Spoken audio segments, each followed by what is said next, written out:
Eh bien bonjour à tous et bienvenue dans une nouvelle vidéo. Aujourd'hui je me retrouve avec Julien qui va nous présenter sa Mazda RX-7 Turbo 2 de 91. Merci.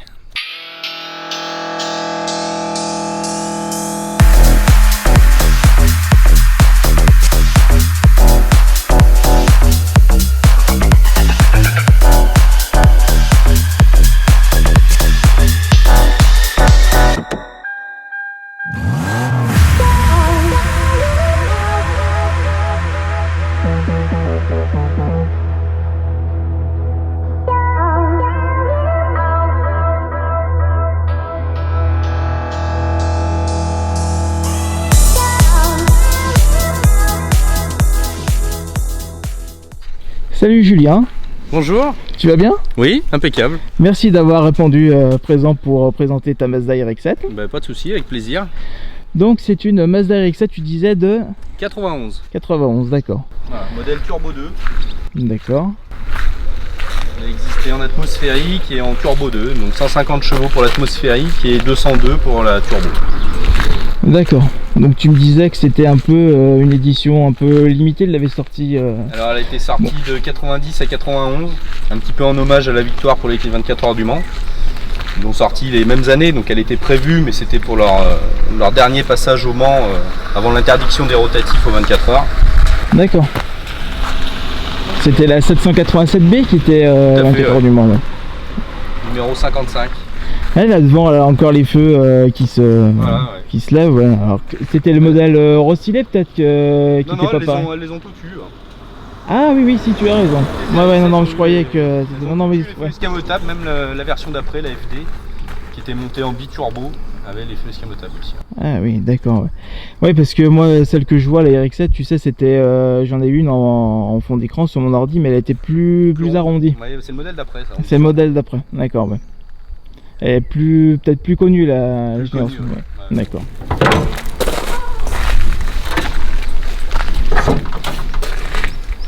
Ouais, ça prend pas beaucoup de place, un rotatif dedans. Ouais, donc en position centrale avant. D'accord. Donc transmission arrière, propulsion. Et puis c'est vrai que le moteur est aussi petit que la boîte à vitesse une fois qu'on a enlevé tout ce qu'il y a le tour, mais très compact, très léger. Ouais. Et on sort 200 chevaux avec 1300 cm3. Ouais, c'est pas mal. Et quand on fait les ratios qu'on met en équivalence entre un rotatif et un atmosphérique, le rotatif qui fait 1300 cm3 sur un moteur traditionnel devrait faire à peu près 2,6 litres, le double. Ah oui, d'accord. Ouais. Donc c'est un peu comme si on avait un 2,6 litres turbo. D'accord. Remarque quand même qu'elle est relativement propre ta voiture. Elle est dans son jus, elle n'a jamais été repeinte, elle est... Ouais, quand tu m'as dit ça tout à l'heure, ouais, j'étais impressionné quand même. Je l'ai regardé un peu dans tous les sens et c'est vrai qu'elle n'a jamais été refaite. Elle a été très bien conservée. Bon après elle va être refaite en temps voulu au niveau du sous-bassement et de la caisse en elle-même, mais c'est vrai qu'elle n'a pas de point de rouille, elle est propre.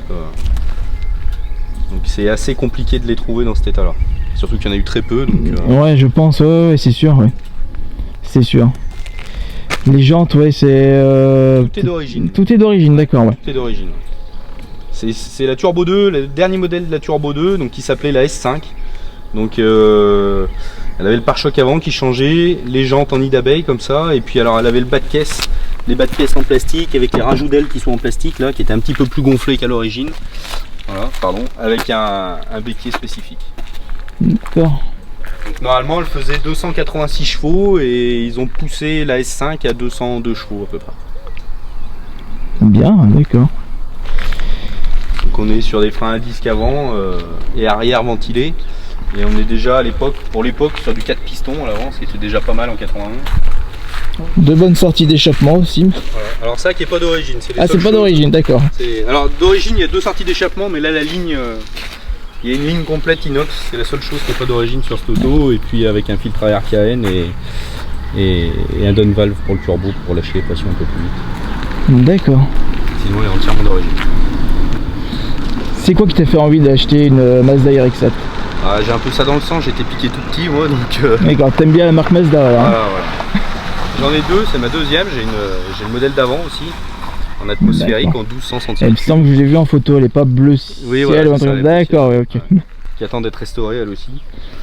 Et c'est vrai que bon, ce qui me plaît, c'est que c'est un véhicule qui est atypique. Quand on les écoute arriver, souvent les voitures qui font un peu de bruit, les gens se retournent, ils voient y arriver. Bah, je t'ai écouté arriver tout à l'heure. Ouais. Et tu me disais encore. On les écoute arriver, on se dit tiens, qu'est-ce que c'est, on se retourne, on identifie tout de suite une Porsche ou quoi. Parce que là, c'est vrai que les gens se retournent et. Ouais, ils s'attendent pas peut-être à voir une Mazda. Ils se grattent un peu la tête à savoir ce que c'est qui arrive. Ouais, c'est sûr, ouais, je comprends. Ah, puis la ligne est. Voilà, après c'est un tout. Je trouve les voitures sont atypiques, la motorisation est atypique et. Ah bah ça c'est sûr que le rotatif on n'a pas vu sur beaucoup de voitures. Hein. Ouais, voilà. Et puis c'est sûr que c'est vraiment pour la voiture de monsieur tout le monde, donc c'est. Ah non, c'est carrément ça, ouais. C'est intéressant de les conserver. Mais si je dis pas de bêtises, normalement c'est Mazda qui a racheté le brevet après pour. Tout à fait, ouais. Ils ont racheté le brevet Walken. Ça a été essayé par Citroën. Ouais, sur les GS, je crois, non? Voilà, ouais. Et puis sur les NSU, les toutes premières, c'était les RO80 qui avaient des rotatifs. D'ailleurs, le bloc Mazda, ils avaient racheté les licences, il me semble, Mazda et NSU ensemble. Et quand on regarde sur le bloc moteur, c'est gravé NSU et Mazda. Ah oui, d'accord. Ouais. Les blocs des NSU sur les 1200, alors plus ceux-là, mais étaient les mêmes à l'époque et c'était les mêmes blocs moteurs. Ils étaient développés ensemble. D'accord. Par contre, c'est vrai que aujourd'hui, la seule marque automobile qui fait du rotatif, c'est Mazda. Ils ont racheté les brevets, ils ont bloqué ça. Et c'est un petit peu leur faire valoir, quoi. C'est un petit peu ce qui est atypique chez eux, quoi. D'accord. Bon, malheureusement, on n'en a pas assez qui sortent, je trouve, mais. Ouais, tout à fait. Ouais. Par contre, le rotatif, c'est vrai c'est une mécanique assez spéciale pour en prendre vraiment soin, le rotatif. Ouais. Il faut laisser chauffer, laisser refroidir. Ouais. Par contre, une fois que c'est chaud, on peut faire ce qu'on veut avec, mais après, voilà, il faut savoir en prendre soin. Il faut savoir en prendre soin, ouais, c'est une mécanique assez. Il y a beaucoup de gens qui disent que c'est pas forcément fiable et c'est un peu capricieux. Toutes les voitures ont leur caprice. Moi, je trouve pas qu'elles soient forcément si capricieuses que ça. Après, ce qu'il faut savoir, c'est que quand on arrive à 200 000 sur une voiture traditionnelle, on a fait 2 ou 3 fois la distribution. Ouais. Là, on va plutôt tomber le moteur, faire une segmentation, sachant qu'il n'y a pas de distribution. Donc, si on regarde sur les 200 premiers 1000 km, la personne qui veut le garder, on reste à peu près sur des coûts d'entretien similaires quand on regarde. D'accord, ouais. Moi j'avais écouté, tu sais, sur Mazda, ils voulaient faire des moteurs hybrides, mais avec un moteur avec un rotor dessus. Je sais pas si t'as pas écouté, non? Ouais, non, j'ai pas écouté. Par contre, je me demande après si il y aura pas des soucis, tu sais, si les gens vont peut-être pas forcément en prendre soin avec un rotor. Je me dis après. Ouais, il faut voir comment c'est monté. Je sais pas du tout. Je sais qu'ils avaient projet de sortir le Skyactiv R, donc c'était la technologie Skyactiv mais sur du rotatif, où ils parlaient, alors je sais pas si c'est vrai ou pas, mais d'une injection d'une étincelle qui se ferait plus par des bougies mais par un laser, pour réduire les consommations d'essence et pouvoir vraiment tout brûler. D'accord. Aujourd'hui, il n'y a rien qui sort, on ne sait pas si c'est vrai, si ça l'est pas. Et il parlait d'un moteur de 350 chevaux. D'accord. Est-ce que c'est toujours dans les tuyaux ou pas, je peux pas te dire. Ouais, ils sont beaucoup sur le Skyactiv X après, mais l'arrière a beaucoup changé par contre. Sur la même caisse que celle-ci, la seule chose qui change sur la S5, c'est qu'il y a les feux de stop qui sont ronds. C'est plus arrondi, ouais. Ça s'allume, c'est rond, alors que l'autre ça faisait des barres longs. Après, par rapport à l'ancienne caisse, c'était déjà des feux en longueur comme ça. Là où ça a le plus changé, c'est sur la FD, la 3ème génération, où il y avait vraiment 2 feux un peu en goutte d'eau derrière, avec une toute petite barre et le 3ème feu de stop dedans. D'accord. D'accord. Après, elles ont toujours eu un peu la même ligne, mais c'est vraiment la dernière génération qui a amené les rondeurs, un peu comme une MX5, quoi. D'accord. Et sur le marché de l'occasion, on le trouve à quel prix à peu près Alors ça, je pense que j'ai eu beaucoup de chance en l'achetant. Ouais. J'ai essayé de comparer un peu sur le marché. En France, j'en ai trouvé 0. Il y en a une à vendre qui est complètement préparée, qui est à 18 000 €. Mais bon, je pense que ça doit pas partir quand même à ce prix-là, surtout dans l'état qu'elle est. Par contre, celle-ci, j'ai trouvé un exemplaire en Suisse qui avait 140 000 km et la personne en voulait 13 000 €. Aujourd'hui, celle-là, elle a 83 000 km. Je vais la faire expertiser, mais je pense qu'elle sera expertisée autour des 15 000 €. D'accord. Sans en être sûr, mais en ayant déjà parlé un peu avec l'expert, on a commencé à regarder. Je pense que ça va être à peu près ça. Ouais. Bah écoute, je pense qu'on va aller faire un tour sur la route avec. C'est ça qui parle le mieux. Oui, c'est surtout ça, ouais. C'est surtout ça, ouais, je crois.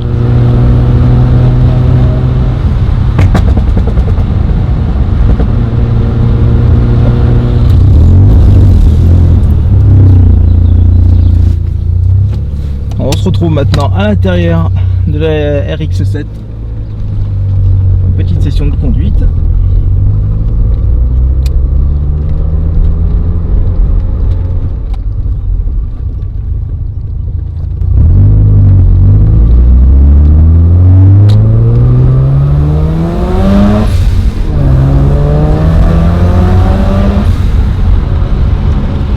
quand même.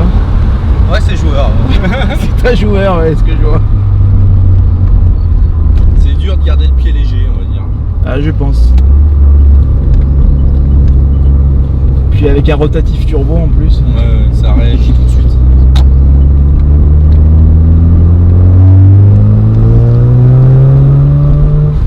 Généralement, on retrouve combien de rotors sur les moteurs rotatifs chez Mazda? Alors, on retrouve généralement 2 rotors, c'est ce qu'il y a de plus courant. Un, ça n'existe pas. D'accord. C'est du birotor. Après, aux États-Unis, il y avait de monter sur ce qu'ils appelaient les Cosmo. Les dernières Cosmo étaient montées en tri-rotor. D'accord. Et après, généralement, les préparateurs, quand ils commencent à jouer un peu avec, en greffent un 4ème. Et tout comme il y avait justement sur la 787B numéro 55 victorieuse au Mans, donc il y avait un quadri-rotor, c'était un 26B qui avait dessus au lieu d'un 13B. Et ça développait 700 chevaux. Oui, parce que j'avais vu des 3 ou 4 rotors, mais à mon avis, oui, voilà, c'est préparé. En fait. Voilà, c'est préparé. Alors les 3 rotors existent d'origine, mais souvent ils sont poussés et ils sont dégreffés des Cosmos parce que c'est des grosses berlines pour mettre dans les coupés RX-7. Et après, quand on a du 4 rotors,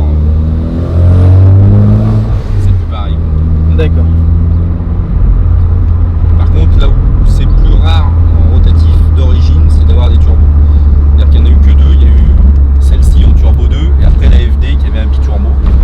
Et les RX-8 qui sont sortis après étaient en atmosphérique, il n'y a plus de turbo. Après, ils ont complètement arrêté. Il fallait plus taper dedans pour vraiment avoir des sensations peut-être par rapport au turbo ou... Bah, c'est toujours aussi linéaire, ça pousse toujours autant, mais c'est vrai qu'on n'a pas le coup de pied au cul du turbo. Ouais. Donc celui-là, là.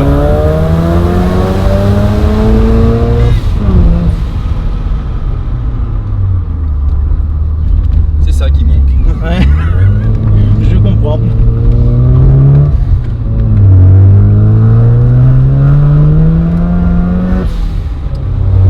On est bien calé encore dans les sièges.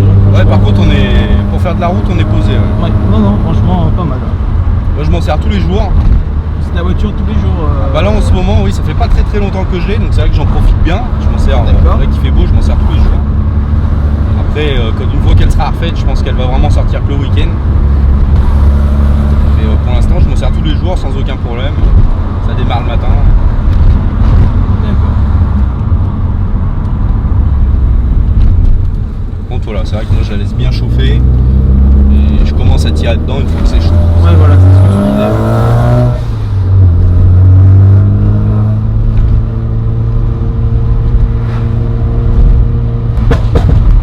Ah oui. Ça dépend des régimes moteurs, mais... Ouais. En fait, ce qui fait ça, c'est les brides, parce que la ligne est bridée. C'est ce que je t'expliquais en off tout à l'heure. Ouais. C'est que si je libère la ligne inox qu'il y a dessus, le calculateur n'arrive pas à suivre, le turbo prend trop de pression et ça coupe le calculateur. Mais ça donne des likes, c'est ce que tu veux. Voilà, ouais. Donc après, il faudrait que je passe avec un stage 1 ou un stage 2. Là, dans la configuration qu'elle est, un rotatif comme ça, qui est libéré de la ligne et qui est libéré au niveau de l'admission, ça sera à peu près 240 chevaux. Tu vois. Et au niveau coût d'entretien sur un rotatif, c'est cher ou... Alors, ce qu'il faut savoir sur un rotatif, c'est qu'on n'a pas de distribution. D'accord. Déjà, c'est cette économie-là qui se fait. Par contre, il y a une consommation d'huile. C'est-à-dire Oui. qu'en haut des rotors, il y a une injection d'huile un peu comme un 2 temps. Donc on a un réservoir d'huile moteur comme tous les véhicules. Par contre, il y a une consommation d'huile. Donc tous les 2 pleins, on fait le niveau d'huile. Alors ça mange pas beaucoup, hein. Ouais. Il y a une petite goutte d'huile, mais ça en mange un petit peu pour graisser les stators et les rotors. Toujours se promener avec un bidon d'huile, si j'ai bien J'ai compris. toujours le bidon d'huile Ouais. qui est Ça, j'avais encastré écouté déjà. dans la roue de secours derrière. Ça fait partie de l'entretien du véhicule et de sa fonction. Voilà. Là, en coût d'entretien, rien de particulier. On mange un peu plus de plaquettes que sur un véhicule standard. D'accord. Parce qu'il n'y a pas de frein moteur. Ouais. Ce qu'il faut savoir aussi, c'est qu'on est sur 3 pièces en mouvement au niveau du moteur. Donc, au niveau du moteur, on a un arbre central et 2 rotors qui tournent et les 3 pièces tournent dans le même sens. D'accord. Donc, il n'y a pas de frein moteur, ou quasiment pas. Donc, forcément, pas de frein moteur, on appuie sur les freins. Donc, on mange un peu plus de plaquettes et de disques. Mis à part ça, rien de spécifique. Par contre, c'est super linéaire. Voilà. On parle de cette fiabilité moteur au niveau des rotatifs, mais du moment que c'est entretenu correctement, il n'y a pas de souci particulier, quoi. Les gens se font vraiment une peur de ça, mais... Oui, j'avais lu beaucoup de choses sur internet apparemment que c'était pas si fiable que ça. Mais... Voilà. Bah après, voilà, si c'est entretenu correctement, il n'y a pas de souci. Comme tout moteur, hein, de toute façon. Il n'y a pas de mystère là-dessus. Ouais. Alors c'est bien beau de filmer, mais je t'ai passé le volant et puis tu vas me donner tes impressions. Ah oui.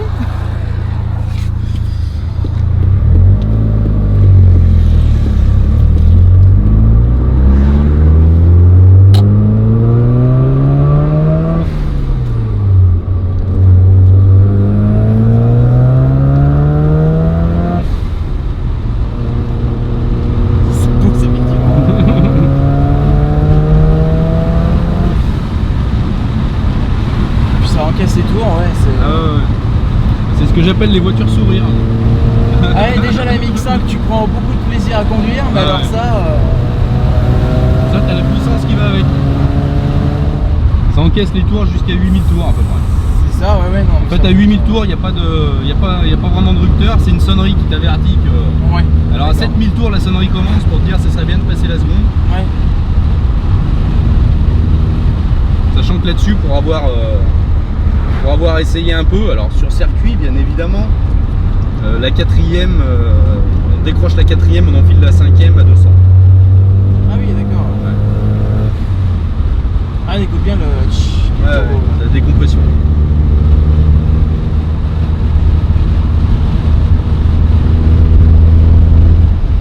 C'est pas trop bon encore la position de conduite. Ouais ça va, on n'est pas non plus par terre. Bon, non, après, par rapport à la MX5 je trouve que c'est moins bas par contre. Ouais, peut-être un petit peu. Alors j'ai pas essayé KND après mais... Donc la position de conduite est bien, tout tombe sous la main. C'est ça, ouais. Bah, dans ces voitures en principe oui. C'est les commandes qui sont un peu spécifiques sur ce véhicule. Au niveau des commandes d'essuie-glace, ouais, c'est ce que j'avais remarqué tout à l'heure. les commandes de feu derrière, il n'y a que les clignotants qui sont traditionnels et au niveau du petit loquet ici c'est le régulateur de vitesse. Ah mais c'est régulateur de vitesse. Ouais. Ah, Je croirais que c'est les essuie-glaces mais... je sais plus si tu m'avais dit qu'il y avait direction assistée dessus. Ouais, direction assistée. Direction assistée, ABS, climatisation, vitre électrique. Et à l'époque il y avait une petite technologie qui se sent pas vraiment mais ils appelaient ça les trains arrière autoplaçants.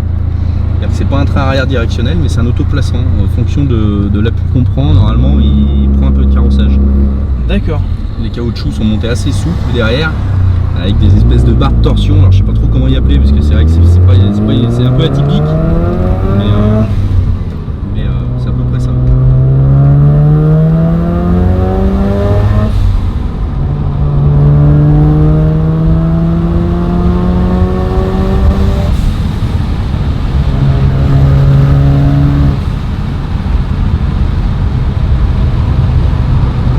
Ça grimpe pas trop les côtes hein. Non, pas du tout là.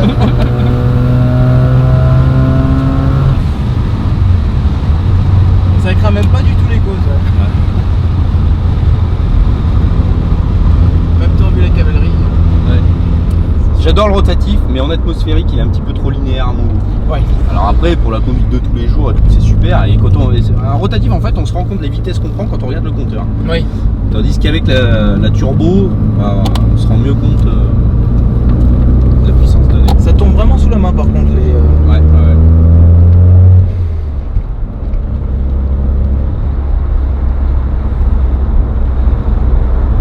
J'avais jamais conduit de rotatif encore mais c'est vraiment... C'est plaisant. Ouais, c'est pas mal hein. Et au niveau conso ça donne quoi c'est le sujet à pas trop aborder en fait. J'ai vu sur la RX8 oui mais... En fait le constructeur a dit en conduite sportive 16 litres ils doivent pas faire le même sport que je fais moi je pense. D'accord. Moi je tourne à 35 litres à peu près. C'est colossal. C'est énorme. Alors après sur une vieille caisse comme ça on est sur 35 litres, sur les RX8 on n'est pas sur 35 litres. Mais moi là oui quand je fais mes ratios je tombe sur 35 litres à peu près. Oui. Pas de problème. Bon et ben merci pour cette petite présentation de la RX7. Bah de rien, avec plaisir, si ça peut permettre de faire découvrir des voitures atypiques à un public un peu plus grand. Avec grand plaisir. Merci beaucoup. Et puis peut-être une prochaine fois. Et bah avec plaisir, pas de Bien. problème. Allez, à Salut. bientôt.